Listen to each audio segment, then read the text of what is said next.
जी बिस्मिल्लाहिर्रहमानिर्रहीम। Dear student, अस्सलाम वालेकुम।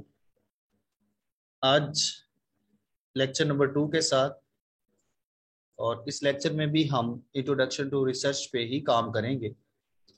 और आज के इस लेक्चर में हमारे पास टॉपिक्स है research area and selection of research area. Students, last lecture में हमने रिसर्च पे बात की और बड़ी डिटेल से बात हुई उस पे, और उसमें हमने देखा था कि रिसर्च जो है ये एक केयरफुल कंसिडरेशन है स्टडी ऑफ अ मटेरियल, या हमने ये भी देखा कि ये एक इन्वेस्टिगेशन है किसी भी प्रॉब्लम के सॉल्यूशन के लिए। ये एक तरह की इन्वेस्टिगेशन है, और उसमें हम जितनी भी फाइंडिंग्स करते हैं उनको एनालाइज भी किया जाता है, और उनके ऊपर हमें फैसले भी करने होते हैं। या हमने ये देखा कि रिसर्च जो है ये एक ऐसा मेथड है, ऐसा प्रोसीजर है जिसमें हम किसी फाइनल गोल पे पहुंचते हैं और उसको सामने रखते हुए फिर हम कुछ नताज अखज करते हैं। तो ये स्टूडेंट्स था हमारे पास लास्ट लेक्चर। आज के इस लेक्चर में हम डिस्कस करेंगे research area and selection of research area. तो आइए स्टूडेंट यहाँ देखते हैं हमारे पास रिसर्च एरिया क्या चीज है। रिसर्च एरिया स्टूडेंट्स ये वो फील्ड है जिसमें आप रिसर्च करना चाहते हैं। ये वो फील्ड है जिसमें जाके आपने अपने जो रिसर्च प्रोजेक्ट आपके जिम्मे लगाया गया है उसके बारे में आप इन्वेस्टिगेशन करना चाहते हैं। ये वो एरिया है जिसके अंदर रहते हुए आपने अपनी रिसर्च को कंप्लीट करना है। यहाँ बात फील्ड की अगर हम बात करें तो ज्यादा बेहतर है, क्योंकि आपको बहुत सारी फील्ड्स मिलेंगी रिसर्च करने के लिए। तो बहरहाल रिसर्च एरिया एक ऐसी फील्ड है जहां पे आप अपनी रिसर्च को कंप्लीट करते हैं, या जहां पे आप अपने रिसर्च टॉपिक के बारे में इन्वेस्टिगेशन करते हैं। स्टूडेंट, यहाँ पे हमारे पास रिसर्च टॉपिक भी आ गया। इंशाल्लाह हम इस पे भी बड़ी डिटेल से बात करेंगे। यहाँ थोड़ा सा रिव्यू मैं आपको दे दूं कि रिसर्च टॉपिक जो है ये वो काम है जो आपके जिम्मे लगाया गया है कि ये आपने करना है, या इसके बारे में आप इन्वेस्टिगेशन करें, आप इसके बारे में तहकीक करें, आप इसके बारे में स्टडी करें और फाइंडिंग्स फैक्ट्स को फाइंड करें। तो ये वो आपका टॉपिक है, ये वो आपका रिसर्च प्रोजेक्ट है, ये वो आपकी प्रॉब्लम है जिसके बारे में आप इन्वेस्टिगेशन कर रहे हैं, उसको हम रिसर्च टॉपिक। तो रिसर्च एरिया ये वो फील्ड, ये वो एरिया, ये वो जगह, ये वो बाउंड्री है जिसके अंदर आप रहते हुए अपने रिसर्च टॉपिक पे काम करते हैं। जैसे यहाँ बहुत सारे रिसर्च टॉपिक पे बात की हुई है उन्होंने। जैसे यहाँ पे आप देख लें, जैसे ह्यूमन फिजियोलॉजी है, इंसान की उसकी हेल्थ के बारे में देखना, इंसानी जिस्म के बारे में, उसकी सेहत के बारे में आप कोई इन्वेस्टिगेशन करना चाहते हैं, किसी भी टॉपिक के ऊपर आप कोई इन्वेस्टिगेशन करना चाहते हैं, तो ये एक फील्ड आपके पास है। इस फील्ड में रहते हुए आप इन्वेस्टिगेशन कर सकते हैं, आप अपनी रिसर्च का काम कर सकते हैं।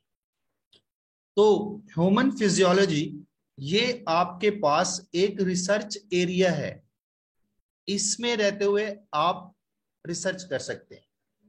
इसी तरह आप यहां देख रहे हैं कंप्यूटर साइंस है, ये भी आपके पास एक रिसर्च एरिया है, इसमें भी आप रहते हुए किसी भी टॉपिक के ऊपर आप अपनी रिसर्च का काम कर सकते हैं। इसी तरह या और भी हमारे पास है, जैसे कार्डियक इलेक्ट्रोफिजियोलॉजी है, ये आपके दिल के बारे में, हार्ट के बारे में, ये एक साइंस है जिसके जो हार्ट के ऊपर काम करती है, और स्पेशली हार्ट का जो जितनी भी वर्किंग है उसके बारे में इसमें इंफॉर्मेशन अवेलेबल है। तो ये एक साइंस का इसका तल्लक जो है वो हार्ट के साथ है। तो आप इस एरिया में भी अपनी इन्वेस्टिगेशन का काम कर सकते हैं। ये भी आपके पास एक रिसर्च एरिया है।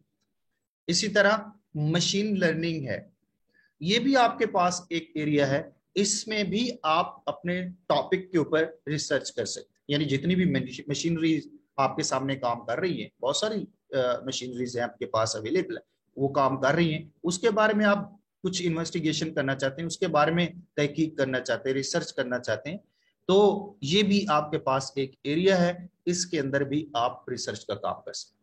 स्टूडेंट ये तो 3-4 हमने यहाँ पे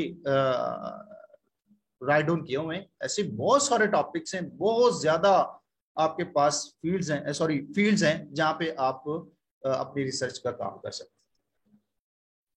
तो बहरहाल रिसर्च जो है ये एक ऐसी फील्ड है, ऐसा एरिया है जहां पे आप अपने रिसर्च टॉपिक पे काम करते हैं। आइए थोड़ी सी जरा इसकी डेफिनेशन यहां जो लिखी है इसको भी देख लेते हैं। A research area is, research area वो है, what a research topic is placed, what a research topic is placed. Research topic मैंने आपको बताया, ये वो प्रॉब्लम है, ये वो रिसर्च प्रोजेक्ट है, ये वो टॉपिक है जो आपके जिम्मे लगाया गया है कि इसके बारे में आपने इन्वेस्टिगेशन करनी है, इसके बारे में आपने रिसर्च का काम करना है। तो वो जो टॉपिक है वो हमारा रिसर्च टॉपिक। अब ये जो टॉपिक है ये जिस फील्ड से रिलेटेड होगा, जिस शोबे के साथ इसका तल्लक होगा, जिस एरिया के साथ इसका तल्लक होगा, हम उस एरिया को, उस फील्ड को रिसर्च एरिया का नाम देंगे।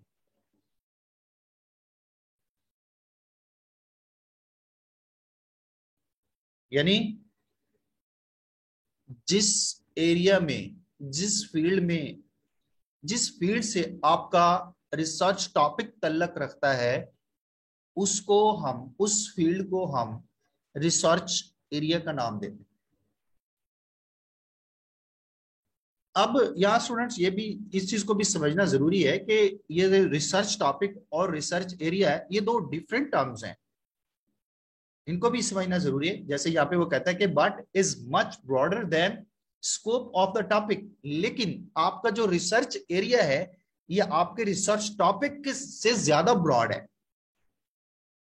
रिसर्च टॉपिक तो आपका एक एक प्रॉब्लम है, या एक स्टेटमेंट है, या एक टॉपिक है जिसके ऊपर आप रिसर्च कर रहे हैं, वो एक आपकी प्रॉब्लम है जिसके बारे में आप फाइंडिंग्स ले रहे हैं, लेकिन जो एरिया है वो बहुत वैसी है।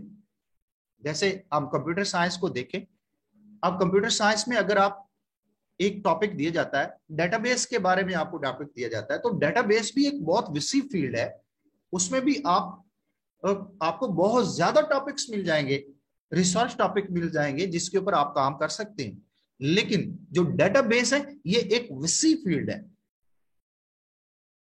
तो लिहाजा रिसर्च टॉपिक जो है इसका स्कोप कम है आपके रिसर्च एरिया से।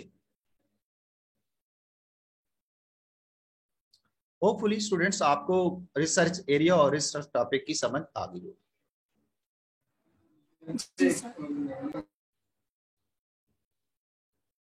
आइए मजीद जरा यहाँ पे देखते हैं,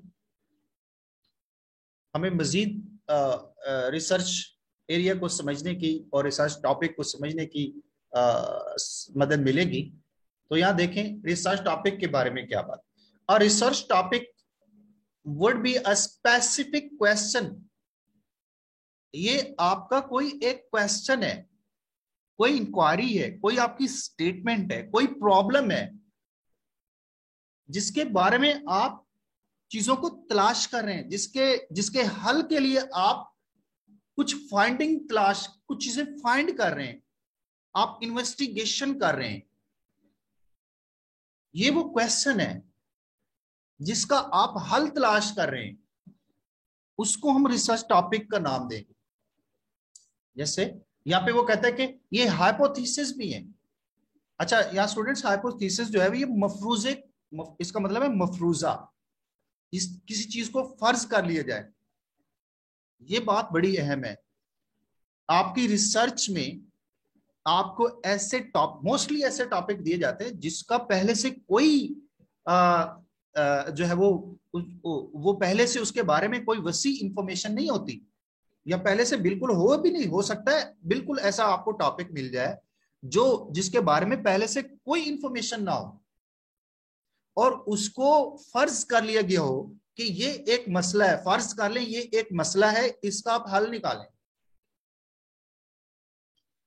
तो रिसर्च टॉपिक जो है ये एक मफरूजा भी हो सकता है, फर्ज की गई चीज भी है, वो एक फर्ज की गई चीज है, आपने उसको रियलिटी में लेके आना है।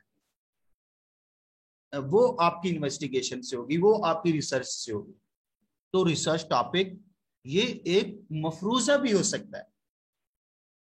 और इसी तरह यहां उन्होंने प्रॉब्लम की बात भी की है कि रिसर्च टॉपिक एक प्रॉब्लम भी है। डेफिनेटली प्रॉब्लम्स होती हैं, जो आपके जेहन में क्वेश्चन आते हैं वो डेफिनेटली प्रॉब्लम्स होती हैं, और उनको सॉल्व करने के लिए आंसर्स की जरूरत होती है, और आंसर्स को फाइंड करना ही असल में रिसर्च है। तो प्रॉब्लम आपका रिसर्च टॉपिक है।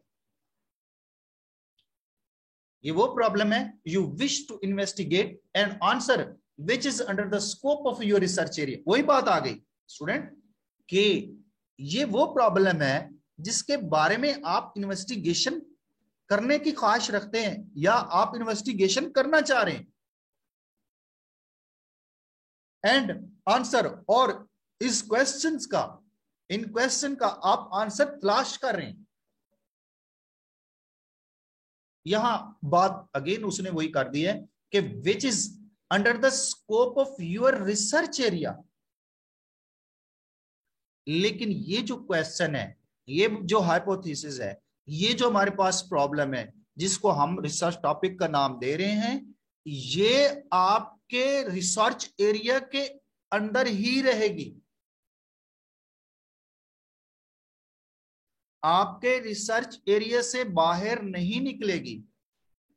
जैसे मैंने अभी कहा कि डेटाबेस में से आपको एक टॉपिक दिया जाता है, फॉर एग्जांपल आपको टॉपिक दिया जाता है कि prove that the distributed database is more efficient then a single database.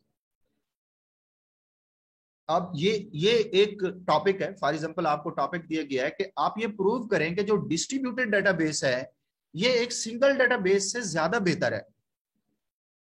अब आपको डिस्ट्रीब्यूटेड डेटाबेस का कंसेप्ट दिया गया है, और ये जो आपको प्रॉब्लम दी गई है, ये जो आपको क्वेश्चन दिया गया है, ये जो आपको मफरूजा दिया गया है, ये आपका टॉपिक है, और पूरी डेटाबेस आपका रिसर्च एरिया है।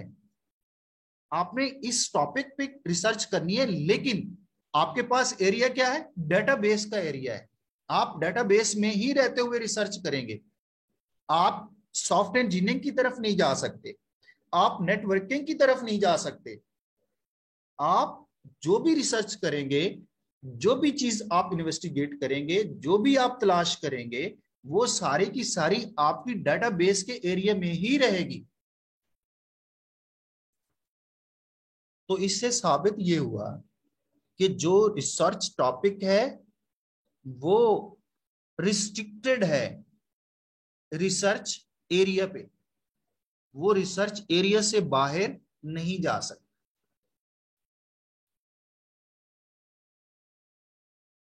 अब यहां उन्होंने एक एग्जांपल दी, जैसे यहां पे वो कहता है दैट इज टू से, हम ये कहते हैं my research area is in neuro science. ये न्यूरो साइंस आप जानते हैं, आपका जो नर्व सिस्टम होता है, जितनी भी आपकी कम्युनिकेशन हो रही है आपकी बॉडी में, उसको हम नर्व सिस्टम का नाम देते हैं। जैसे ब्रेन उसमें से एक बड़ी अहम उसका एक हिस्सा है। तो ये सारा सिस्टम जो है ये अब, और इसी तरह न्यूरो फिजियोलॉजी, ये सेम दोनों चीजें एक ही है, इसमें कोई इतना खास फर्क नहीं है। हम इसे डिटेल में नहीं जाएंगे, लेकिन मैं आपको ये बता दूं कि ये नर्व सिस्टम जो है ये आपका बॉडी के अंदर जितनी कम्युनिकेशन हो रही है पार्ट्स आपस में, उसको हम नर्व सिस्टम का नाम देते हैं। उसमें ब्रेन सबसे इंपॉर्टेंट है। अब आपके पास ये आपके पास एक एरिया है, नर्व सिस्टम जो है या न्यूरो साइंस जो है, ये आपके पास एक एरिया है। अब इसमें आप किसी, तो ये बहुत बड़ा एरिया है।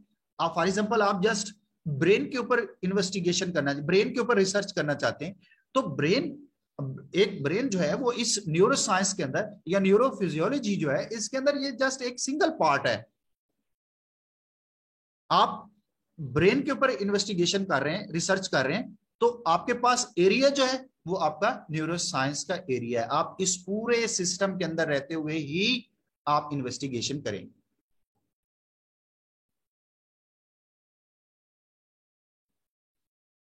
अब न्यूरो साइंस ये आपका एरिया हो गया, और इसमें रिसर्च टॉपिक क्या है? And my research topic is investigating the mechanism of neural communication. वही बात, न्यूरल कम्युनिकेशन स्टूडेंट्स, बॉडी के अंदर जितनी भी हमारी कम्युनिकेशन पार्ट्स आपस में कम्युनिकेशन कर रहे हैं, ये न्यूरल कम्युनिकेशन, उसको हम न्यूरल कम्युनिकेशन का नाम देते हैं। ये नर्व सिस्टम जितना भी कम्युनिकेट कर रहा है एक दूसरे के साथ, उसको हम न्यूरल कम्युनिकेशन का नाम देते हैं।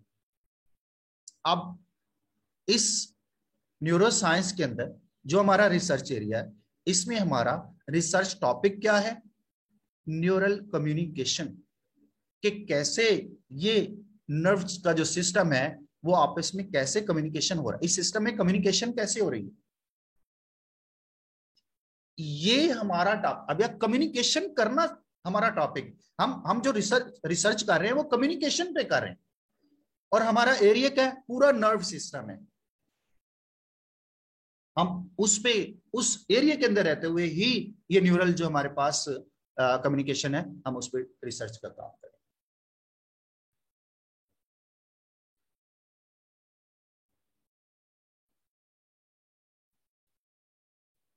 स्टूडेंट्स, अभी जो हमने बात की, हमने रिसर्च पे, रिसर्च एरिया और रिसर्च टॉपिक पे बात की।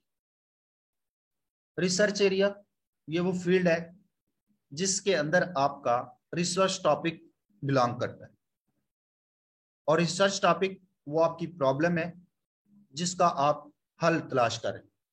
ये वो क्वेश्चन है जिसका आप आंसर तलाश करें। आपका रिसर्च टॉपिक आपके रिसर्च एरिया से ही तल्लक रखेगा। आप जितनी भी रिसर्च का काम करेंगे उस एरिया के अंदर रहते हुए ही काम करेंगे। अब हम रिसर्च एरिया को सिलेक्ट कैसे करें? बेसिक, बहुत इंपॉर्टेंट क्वेश्चन। हम किस तरह से ये जो रिसर्च एरिया है जिसमें हमारी रिसर्च का काम चलना है, वो एरिया हम कैसे सिलेक्ट करें? इस चीज पे स्टूडेंट्स हम बड़ी डिटेल से बात करेंगे। कुछ हमारे पास टेक्निक्स हैं, कुछ इंपॉर्टेंट स्टेटमेंट्स हैं जिनको अगर हम फॉलो कर लें तो हम किसी रिसर्च एरिया की सिलेक्शन कर सकते हैं। आइए इनको जरा डिटेल से देखते हैं। The importance of selecting research area that is appropriate for dissertation। अब स्टूडेंट, डिसर्टेशन का मतलब यहां पे हम ये लेंगे कि आप जो मजमून आपके पास है, जो आपके पास टॉपिक है जिसके ऊपर आपकी रिसर्च होनी है,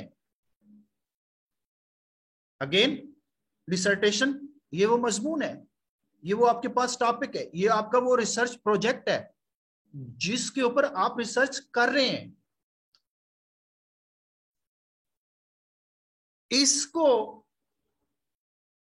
समझना, इसको देखना, इसको अपने अंडर लेके आना, ये बहुत जरूरी है।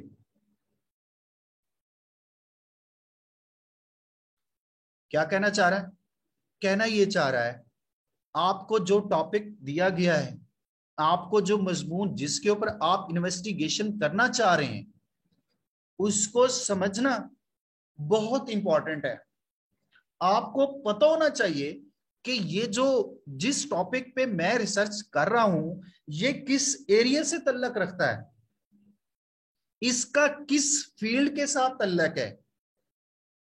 और हो सकता है, पॉसिबिलिटी हो, ऐसे भी हो सकता है कि एक या एक से ज्यादा फील्ड्स कंबाइन आपके जेहन में आ रही हो, तो आपने उसमें से वो फील्ड सिलेक्ट करनी है जो ज्यादा एप्रोप्रिएट, जो आपकी ज्यादा सूटेबल आपके जेहन में आ रही है, जहां आपको अपने इस प्रॉब्लम का ज्यादा बेहतर हल मिल सकता है।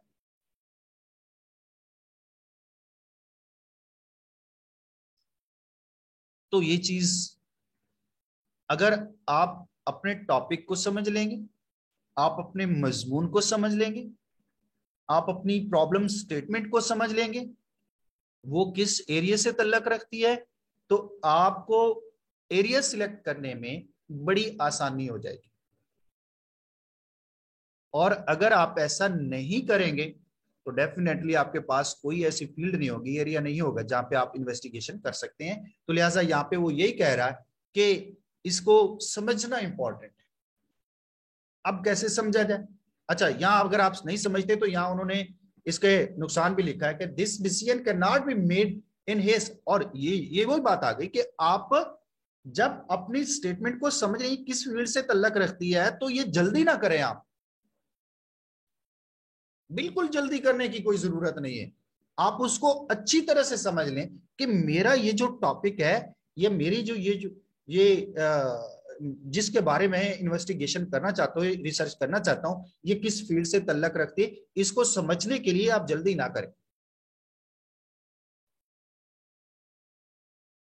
यहां पे आपको वो बता रहा है कि आपके लिए बेहतर क्या है। Ideally you should start considering different options at the beginning of the term.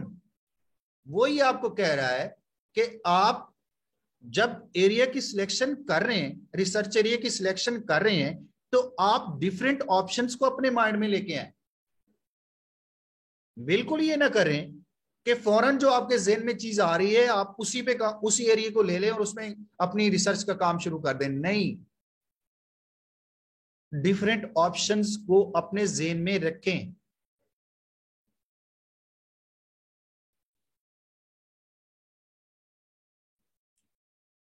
अब आगे एक बड़ी अहम बात कर रहा है, इसको देखिएगा।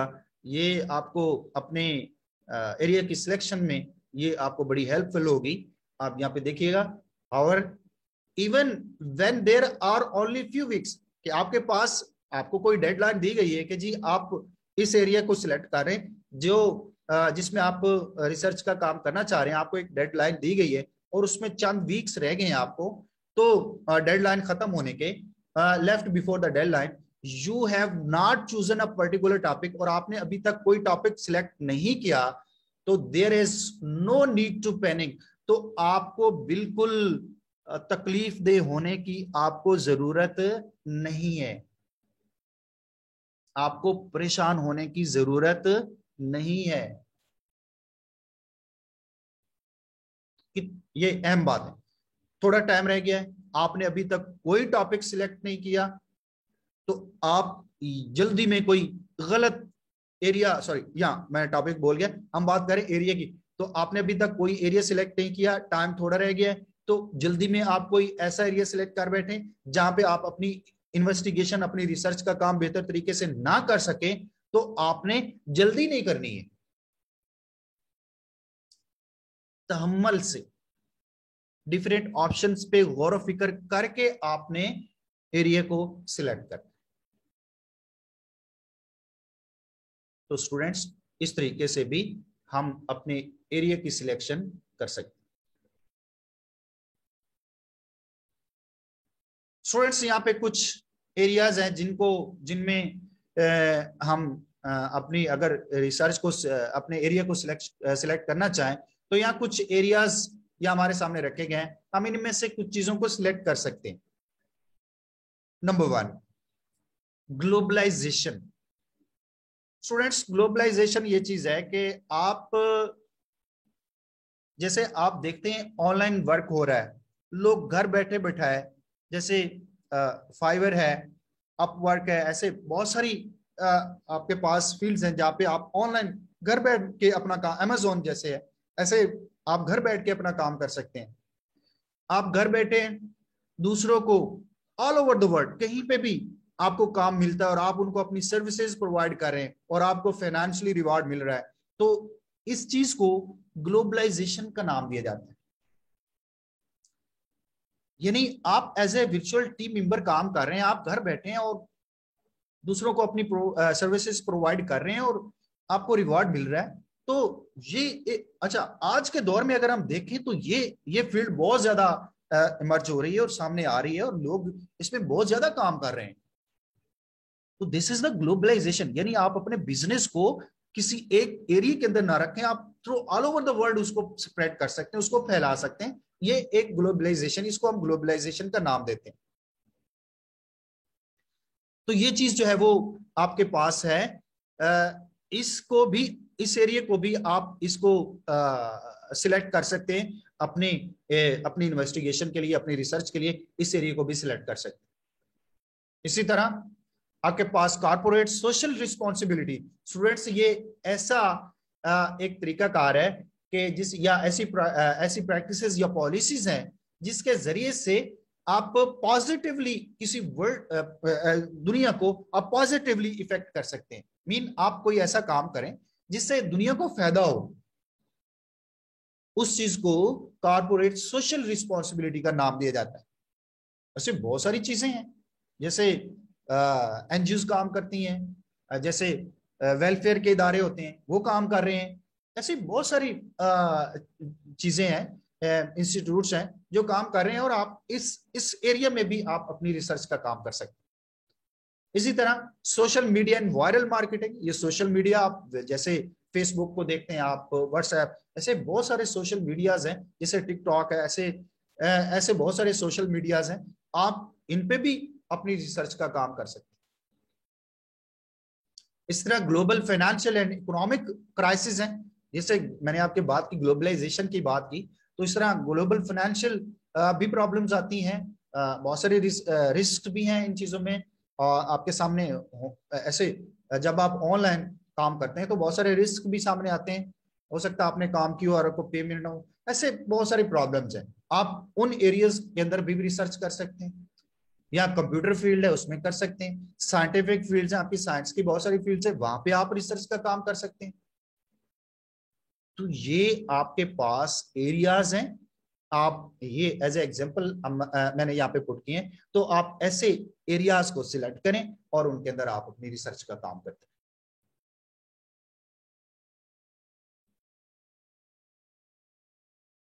मजीद student, how to select research area, हमारी बात चल रही है हम किस तरीके से रिसर्च एरिया को सिलेक्ट कर सकते हैं। अभी हमने देखा कि जो भी आपको टॉपिक मिले उसको अच्छी तरह से समझ लें, वो किस एरिया से उसका तल्लक है, या फिर मैंने आपको कुछ एरियाज भी बताए। अब यहाँ मजीद हमारे सामने कुछ ऑप्शंस हैं, हम इस पे मजीद डिस्कशन चलती रहेगी और हमें रिसर्च एरिया को सिलेक्ट करने में हमें मदद मिलेगी। Decide on the general area of your research.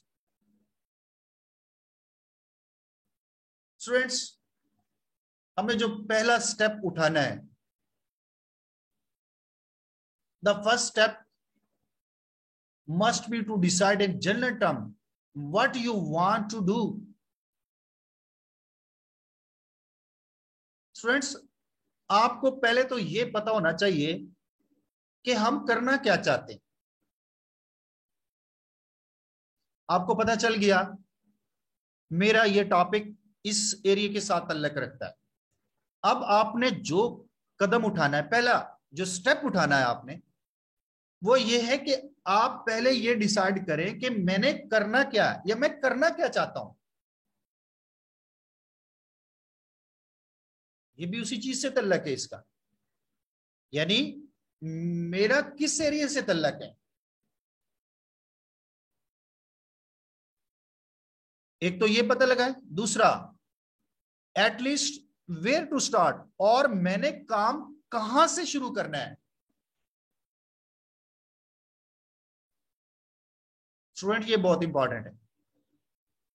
जैसे मैंने अभी आपके सामने बोला कि आपको कहा जाता है कि जी आप ये देखें, इसको प्रूव करें कि जो डिस्ट्रीब्यूटेड डेटाबेस है वो आपकी सिंगल डेटाबेस से ज्यादा बेहतर है।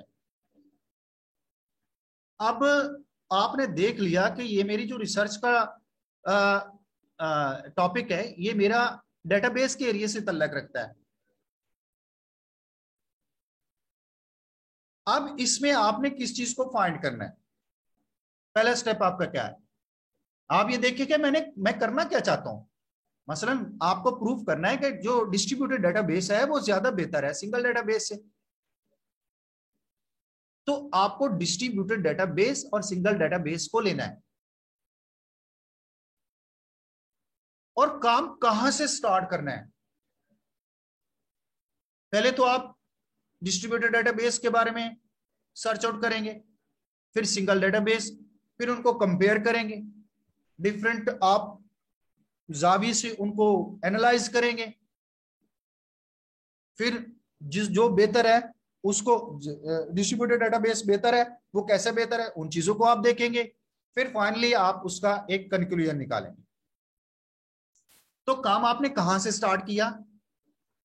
डिस्ट्रीब्यूटेड डेटाबेस के बारे में और सिंगल डेटाबेस के बारे में आपने सर्च आउट की, आपने उनको पढ़ा, उनको इन्वेस्टिगेट किया, यहां से आपने काम स्टार्ट किया।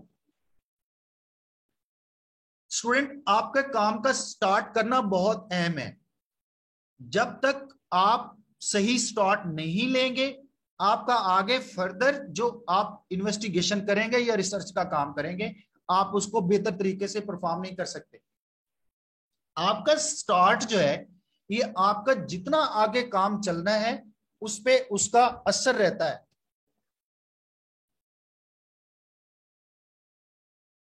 यहां उसने यही बात की है, because the finding from the first part of the work may effect future direction, कि आप जो पहले स्टेप पे काम कर रहे हैं या आप जो आगे फ्यूचर आप जिस सिमत में काम करेंगे उसके ऊपर उसका असर रहेगा और उसको इफेक्ट करेगा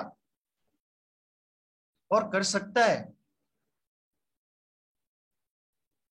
तो इसलिए आपको पहले ये डिसाइड करना है कि मैं करना क्या चाहता हूं और मैं अपने काम को कहां से स्टार्ट करूं।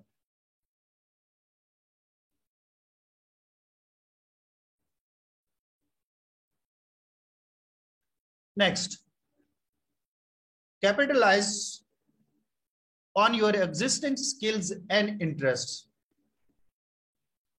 स्टूडेंट्स, कैपिटलाइज का लफ्जी मतलब यह है कि आप खर्च करें। खर्च करना, सरमाया लगाना, इस चीज का मतलब कैपिटलाइज का मतलब ये सरमाया लगा। यहां वो क्या कहना चाहते हैं? यहां वो ये कहना चाहता है कि आप जिस चीज में आपका ज्यादा इंटरेस्ट है, जिस फील्ड में आप ज्यादा स्किलफुल हैं, आप उस फील्ड को, उस एरिया को सिलेक्ट करें। फॉर एग्जाम्पल, आप बेहतरीन प्रोग्रामर हैं, अपनी रिसर्च के लिए आप प्रोग्रामिंग को सिलेक्ट कर लें। आप सॉफ्टवेयर इंजीनियरिंग को बेहतरीन तरीके से जानते हैं, आप सॉफ्टवेयर इंजीनियरिंग की फील्ड को सिलेक्ट कर लें। आप नेटवर्किंग में आप बहुत स्किलफुल हैं, आप एक्सपर्ट हैं, आप नेटवर्किंग के बारे में बड़ी तफसील से जानते हैं, आप नेटवर्किंग को सिलेक्ट कर लें। आप डेटाबेस के बारे में अच्छी तरह से जानते हैं, उसको सिलेक्ट कर लें। जिस एरिया में आप एक्सपर्ट हैं, स्किलफुल हैं, आप बेहतर जानते हैं, आपकी स्किल्स वहां पे ज्यादा हैं, आप उस एरिया को सिलेक्ट करें। वजह, क्योंकि ऑलरेडी आपकी, अच्छा, और यहां पे उसने बात की इंटरेस्ट की भी, कि आपकी जिस चीज में इन्वेस्टिगेशन की इंटरेस्ट है आप उस फील्ड को सिलेक्ट करें, इंटरेस्ट जिसमें है आपकी। वजह, एक तो आप खुश दिली से काम करेंगे, दूसरा आप में ऑलरेडी नॉलेज होगा उस फील्ड के बारे में, स्किल्स होगी उस फील्ड के बारे में, आप उसको बड़ी आसानी से और ऐसा तरीके से आप उसको परफॉर्म कर। तो इस तरीके से भी आप एक बेहतर या सही जो रिसर्च एरिया है आप उसको सिलेक्ट कर सकते हैं। आइए जरा यहाँ पैराग्राफ को देखते हैं। Try to capitalize off on your skills and interest. वही बात कह रहा है कि आप अपनी स्किल्स और इंटरेस्ट को ज्यादा यूटिलाइज करें, उसकी बेस पे आप अपने एरिया को सिलेक्ट करें। For example, if you are particularly good with peoples, अगर आप लोगों के साथ अच्छा बिहेव करते हैं, लोगों के साथ आपका अच्छा तल्लक है, तो फिर आप अपनी रिसर्च एरिया को सिलेक्ट लोगों के साथ उसको कंसर्न कर लें और अपने टॉपिक ऐसा सिलेक्ट करें जो लोगों के साथ आपको ज्यादा मेल जोल, उनके साथ बात करने और उनके साथ बिहेव करने में ज्यादा मुताबिक रखता हो, आप उसको सिलेक्ट कर लें। जैसे it may be worth orientating your choice of topic to involve. तो फिर अब चूंकि आपकी इंटरेस्ट लोगों के साथ ज्यादा है, उनसे मेल जोल से बात करना, उनसे बिहेव करना, उनको हैंडल करना, वो मैनेज करना, ये आप बेहतर तरीके से जानते हैं, तो फिर आप अपने टॉपिक को उन्हीं के साथ इन्वॉल्व करें।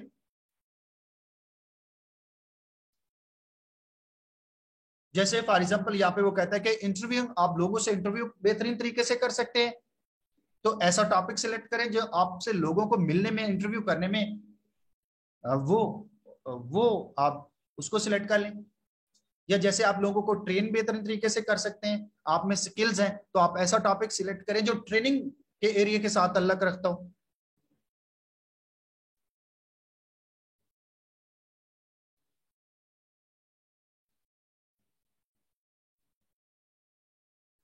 अब इसी तरह इफ यू एंजॉय लेबोरेटरी और field work you may prefer और टॉपिक, अगर आप लेबोरेटरी में ज्यादा बेहतर तरीके से काम करना चाहते हैं या आप फील्ड वर्क में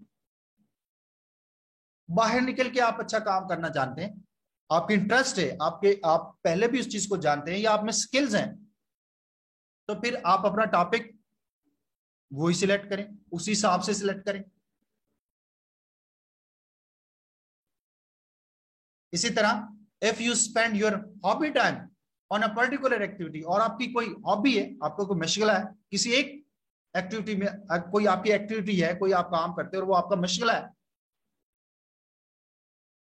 तो फिर आप रिसर्च करें उसी हॉबी के ऊपर, उसको एरिया बनाएं और वहां से टॉपिक लेके उसके ऊपर रिसर्च करें।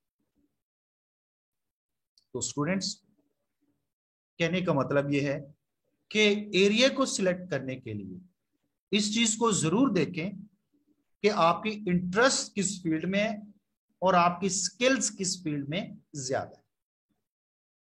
इससे भी आप अपने एरिया को सिलेक्ट करने में हेल्पफुल रहें।